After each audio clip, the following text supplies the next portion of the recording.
Hello guys, welcome to my channel. আজকে আমি নিয়ে এসেছি তোমাদের সামনে চিকেন কষা। প্রথমে চিকেনটাকে ভালো করে ধুয়ে নেব। তারপর মশলা করার জন্য রসুন, পেঁয়াজ, টমেটো, আদা এবং এক টুকরো লেবু নেব। লেবুটাকে ভালো করে চিবড়ে এবং নুন সাথে মাংসের সাথে মেখে ম্যারিনেট করে 10 মিনিট মতো রেখে দেব। রেখে দেওয়ার পর এরপর মিক্সচারের মধ্যে অল্প পেঁয়াজ, রসুন এবং যে আদাটা কাটা ছিল সেই আদাটা মিক্সচারে নিয়ে নেব এবং শুকনো লঙ্কা, টমেটো সাথে নিয়ে নেব। নিয়ে তারপরে মিক্সচারে ভালো করে পেস্ট করে নেব।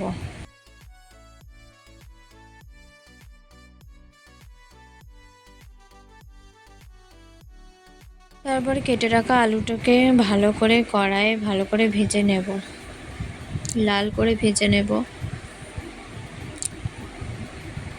নেওয়ার পরে মশলাটা দিয়ে মাংসটাকে ভালো করে ম্যারিনেট করে নেব।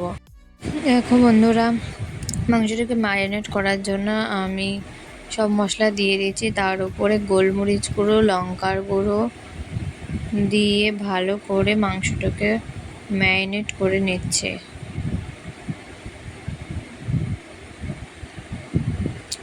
এমন করে 5 মিনিট ধরে মাংসটিকে ম্যারিনেট করে নেওয়ার পরে এটাকে এবার রেখে দেব। মাংসটাকে কষানোর জন্য কড়াই ফোড়নের জন্য একটি শুকনো লঙ্কা এবং রেখে দেওয়া তেজপাতা, গোলমরিচ, এলাচ এবং লবঙ্গ দিয়ে কড়াইয়ে ভালো করে নাড়াচাড়া করে নেব।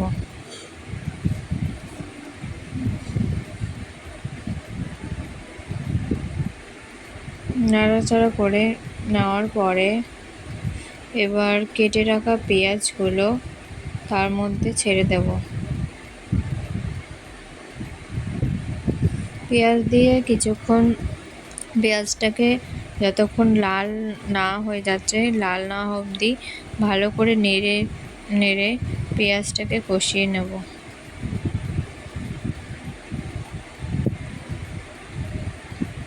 পেঁয়াজটাকে একেবারে লাল করে ভেজে নেব। দেখো বন্ধুরা, পেঁয়াজটা প্রায় লাল হয়ে গেছে। এরপরে ম্যারিনেট করা মাংসটা পেঁয়াজের মধ্যে দিয়ে দেব।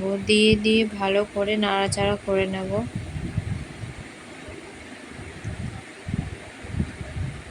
নাড়াচাড়া করে নিতে এর মধ্যে যেহেতু আগে থেকে নুন দেওয়া, তাই অল্প করে নুন এবং হলুদ দিয়ে ভালো করে কষিয়ে নেব।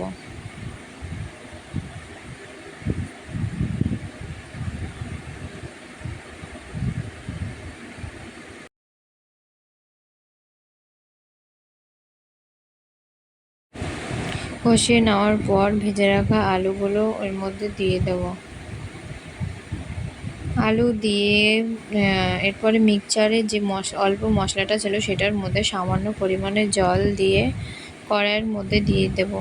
দিয়ে এবার ভালো করে মাংসটাকে কষিয়ে নেব।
দেখো ফ্রেশ মাংসটা প্রায় কষা মতো হয়ে গেছে।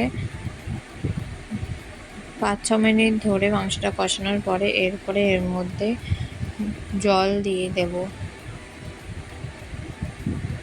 জল দিয়ে ভালো করে নাড়াচাড়া করার পরে মাংসটাকে এবার ঢেকে রাখবো। ঢেকে ফুটতে দেবো সিদ্ধ হওয়ার জন্য। 10 মিনিট পরে ঢাকাটা খোলার পর এখনও যেহেতু অল্প পরিমাণে জল আছে, তাই মাংসটাকে ভালো করে নেড়ে আরও 2 মিনিট কড়াইয়ে হতে দেব। যেহেতু বেশি পরিমাণে জল শুকাবো না, কষা রাখবো না, তাই অল্পই যাতে হয় সেদিকে নজর রাখবো। আমার মাংস প্রায় কমপ্লিট। এবার মাংসটাকে একটি পাত্রের মধ্যে ঢেলে নেব। দেখো বন্ধুরা, এই যে আজকের মেনু চিকেন কষা কমপ্লিট রান্না করা। যাই হোক ফ্রেন্ডস, কেমন লাগলো আমার রান্নাটা তোমরা সবাই কমেন্টে জানিও, এবং আমার ভিডিওতে লাইক এবং কমেন্ট করো, এবং আমার চ্যানেলটিকে সাবস্ক্রাইব করে দিও। Tata, by.